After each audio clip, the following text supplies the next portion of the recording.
राहुल की मम्मी उमा अपनी नौकरानी शांति को लगातार डांट रही थी और बेचारी शांति बार बार माफी मांग रही थी। माफ कर दो मेम साहब, आगे से ध्यान रखूंगी, अब ऐसा नहीं होगा। मैंने पहले भी तुझे समझाया था, अगर मैंने तेरे लड़के को राहुल की चीजों के साथ खेलते हुए देख लिया तो मैं तुझे नौकरी से निकाल दूंगी। आज फिर ये दीपक राहुल की साइकिल चला रहा था। आंटी जी, राहुल ने मुझे खुद ही अपनी साइकिल दी थी। मम्मी, दीपक सही कह रहा है, मैंने ही इसे साइकिल दी थी। ये तो मना कर रहा था। मम्मी, दीपक मेरा दोस्त है, ये भी तो मुझे अपने खिलौने देता है। राहुल बेटा, तुम अभी ना समझो, ये दीपक तुम्हारे सारे महंगे और नए खिलौने गंदे कर देगा। और शांति सुन, इसे कमरे पर ही छोड़कर आया कर।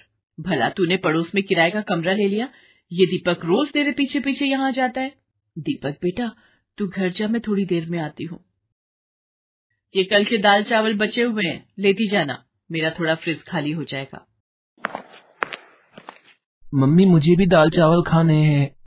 नहीं बेटा, ये दाल चावल बासी हो गए हैं, तुम इन्हें खाओगे तो बीमार पड़ जाओगे। मम्मी, फिर आप ये दाल चावल शांति आंटी को क्यों दे रही हो? राहुल धीरे बोल बेटा, ये गरीब लोग कुछ भी खाएं, इन्हें सब हजम हो जाता है। अब ज्यादा बातें मत करो, जल्दी तैयार हो जाओ, हमें होली की शॉपिंग के लिए बाजार भी जाना है। लो, तुम्हारे पापा भी आ गए। उमा, इस बार फार्म हाउस की होली पार्टी के लिए तुमने सभी को इनविटेशन दे दिया ना? हाँ हाँ, मैंने सबको बोल दिया है। इस बार की होली की सारी तैयारियां मैं खुद देख रही हूँ, देखना बहुत मजा आने वाला है। चलो राहुल, तुम नई पिचकारी भी खरीद लेना। उमा राहुल को लेकर बाजार जाती है और ढेर सारा होली का सामान खरीदती है। उमा राहुल को बहुत ही महंगी पिचकारी दिलवाती है। ये देखो राहुल, मैंने तुम्हें सबसे बढ़िया और महंगी पिचकारी दिलवाई है, अच्छी है ना? मुझे तो दीपक जैसी पिचकारी लेनी थी। सुबह वो जिस पिचकारी से खेल रहा था, वैसी तो कोई पिचकारी बाजार में नहीं है। मम्मी, दीपक के पास बहुत बढ़िया पिचकारी है, मुझे भी दीपक जैसी पिचकारी खरीदनी थी, पर पूरे बाजार में मुझे वैसी पिचकारी नजर नहीं आई। आपने मुझे ये पिचकारी दिलवाई है, ये वाली मैं दीपक से बदल लूंगा, मुझे उसकी पिचकारी ज्यादा अच्छी लगी। क्या दीपक के पास ऐसी कौन सी बढ़िया पिचकारी है जो पूरे बाजार में नहीं? मैं भी तो देखूं। शांति, ओ शांति, मैंने तो तुझे अभी तनख्वाह भी नहीं दी है, फिर तूने अपने बेटे को बढ़िया पिचकारी कैसे दिलवा दी? राहुल कह रहा है वैसी पिचकारी पूरे बाजार में नहीं है, दिखा तो जरा कौन सी पिचकारी दिलवा कर लाई है तू दीपक को। मेम साहब, मैंने तो दीपक को कोई पिचकारी नहीं खरीद कर दी है, मेरे पास तो इतने पैसे भी नहीं है। आप सब जानते हो, जब आप मुझे तनख्वाह देते हो उसमें से बड़ी मुश्किल से मैं घर का गुजारा ही कर पाती हूँ। मम्मी, वो पिचकारी देखो जो दीपक के हाथ में है। उमा दीपक के हाथों की ओर देखकर चौंक जाती है। दीपक के हाथ में एक प्लास्टिक की बोतल थी जिसमें उसने छेद किए हुए थे। उस बोतल को दबाने पर छेदों में से पानी की बौछार हो रही थी। राहुल बेटा, ये पिचकारी नहीं है, ये तो गंदी सी प्लास्टिक की बोतल में पानी भरा हुआ है। अब दीपक तुम्हारी तरह महंगी पिचकारी तो खरीद नहीं सकता, इसे तो ऐसी चीजों से ही काम चलाना होता है। ये ले राहुल, मेरी पिचकारी तू रख ले, मैं और बना लूंगा। मुझे पता है, तू यही सोच रहा है कि ये गंदी सी बोतल देकर बदले में राहुल तुझे अपनी महंगी पिचकारी दे देगा। देख शांति, तू काम वाली है तो काम वाली बनकर रह, और अपने बेटे को कह दे राहुल की बराबरी करने की कोशिश न करे, वरना तू कहीं और काम ढूंढ ले। उमा गुस्से में चली जाती है। माँ, राहुल की मम्मी मेरे से नफरत क्यों करती है? दीपक बेटा, हम गरीब लोग हैं, हम अमीरों की बराबरी नहीं कर सकते। राहुल अगर तुझे खेलने के लिए बुलाए तो मना कर देना। बेटा, अगर ये नौकरी चली गई तो दूसरी नौकरी मिलना मुश्किल है। तेरे बाबा के जाने के बाद ये नौकरी ही मेरा सहारा है। दीपक उदास हो जाता है। उधर उमा फार्म हाउस में होली पार्टी के लिए गाड़ी में सामान रख रही थी। मम्मी, हम दीपक को भी अपने साथ ले चले? नहीं बेटा, हम दीपक को अपने साथ नहीं ले जा सकते। वैसे ले भी जाए तो कोई हर्ज नहीं है, शांति अगर साथ होगी तो तुम्हारे काम में हाथ बटा देगी। ठीक है, मैं शांति को साथ चलने के लिए बोल देती हूँ। उमा होली पार्टी के लिए शांति को भी अपने साथ ले जाती है। वहां जाकर शांति काम में लग जाती है। दीपक बेटा, वहां मेहमानों के बीच बिल्कुल भी मत जाना, नहीं तो मेम साहब गुस्सा करेंगी। ठीक है माँ, मैं नहीं जाऊंगा। दीपक, आना देख, गुलाल, पिचकारी, गुब्बारे, रंग, कितना मजा आ रहा है। नहीं नहीं, माँ ने मुझे मना किया है, अगर मैंने तुम्हारे साथ होली खेली तो माँ को डांट पड़ेगी। ठीक है, फिर मैं अपने फ्रेंड्स के साथ जाकर होली खेलता हूँ। राहुल पार्टी में आए अपने दोस्तों के साथ होली खेलने लगता है। दीपक दूर खड़ा सब कुछ देख रहा था। सब लोग होली पार्टी का मजा ले रहे थे, एक दूसरे को रंग लगा रहे थे। शांति, वेटर के साथ मिलकर सब लोगों को ठंडाई और गुजिया समोसे सर्व कर दो। अगर मेहमानों को देने के लिए होली की टी शर्ट और चश्मे जो स्पेशल बनवाकर लाई थी, वो मैंने राजीव को दिए थे। राजीव, राजीव सुनो। क्या हुआ उमा? आओ ना, एंजॉय करो। क्या काम में लगी हो? आ जाओ। अरे वो होली का बाकी का सामान कहाँ है? वो मैंने स्विमिंग पूल के पास रखवा दिया था। अरे छोड़ो ना, आओ होली खेलो। लगता है मुझे ही लाना पड़ेगा। अब होली खेलते हुए मेहमानों को नहीं दिया तो फायदा क्या? ये ड्राइवर भी नजर नहीं आ रहा। शांति भी मेहमानों को खाना पानी दे रही है। ओ दीपक, इधर आ, जरा मेरे साथ स्विमिंग पूल तक चल। उमा दीपक को अपने साथ स्विमिंग पूल के पास सामान उठवाने ले जाती है।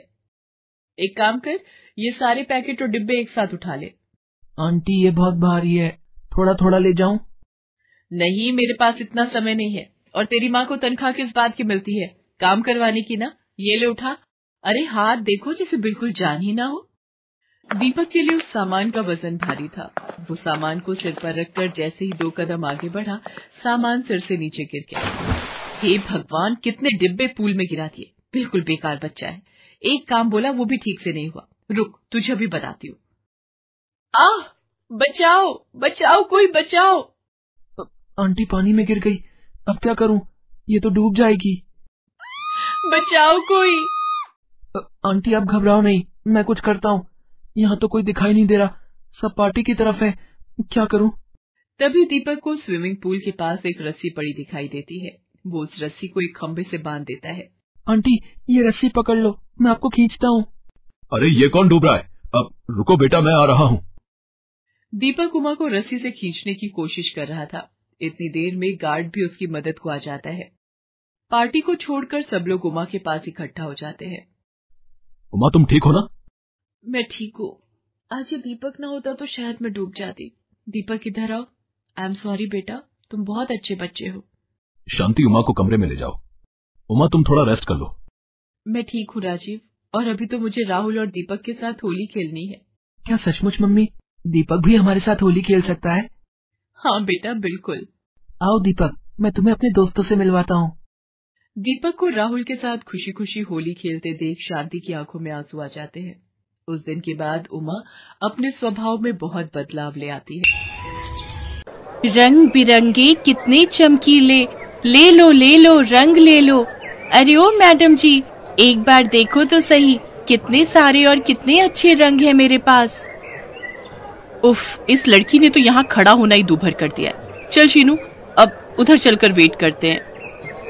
अरे पर अभी कैब को आने में काफी टाइम है, और तब तक देख ही लेते हैं ना इसके रंग। वैसे भी होली सेलिब्रेशन के लिए कलर तो चाहिए ही ना। तेरा दिमाग खराब है क्या, जो सड़क से खरीदेगी रंग?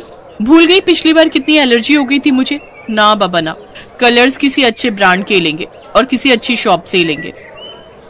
ओ मैडम, पिछली बार तेरे कहने पर ही ब्रांडेड कलर्स मंगवाए थे, कितने महंगे पड़े थे, बाप रे।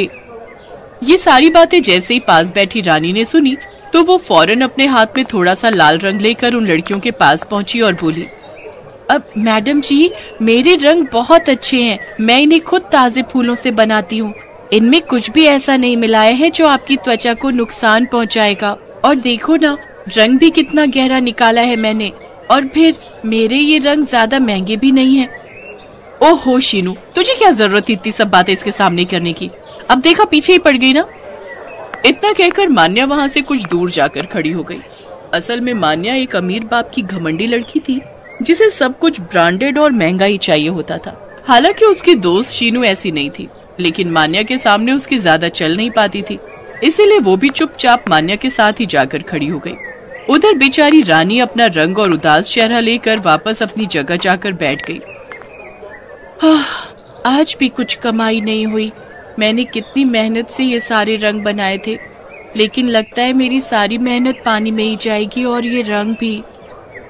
कुछ ही देर में मान्या और शीनू वहाँ से चली गई। रानी फिर भी वहीं बैठी रही, लेकिन जब अंधेरा होने को आया तो रानी ने अपने सारे रंग समेटे और अपनी झोपड़ी की ओर चल दी, जहाँ उसकी माँ बेसब्री से उसका इंतजार कर रही थी। लेकिन घर पहुँचने से पहले रास्ते में रानी को किसी के रोने की आवाज सुनाई थी। मैं यहाँ क्यों आई? इससे तो अच्छा मेरा ही घर था। यहाँ सब बहुत बुरे हैं। अरे ऐसा क्यों बोल रही हो?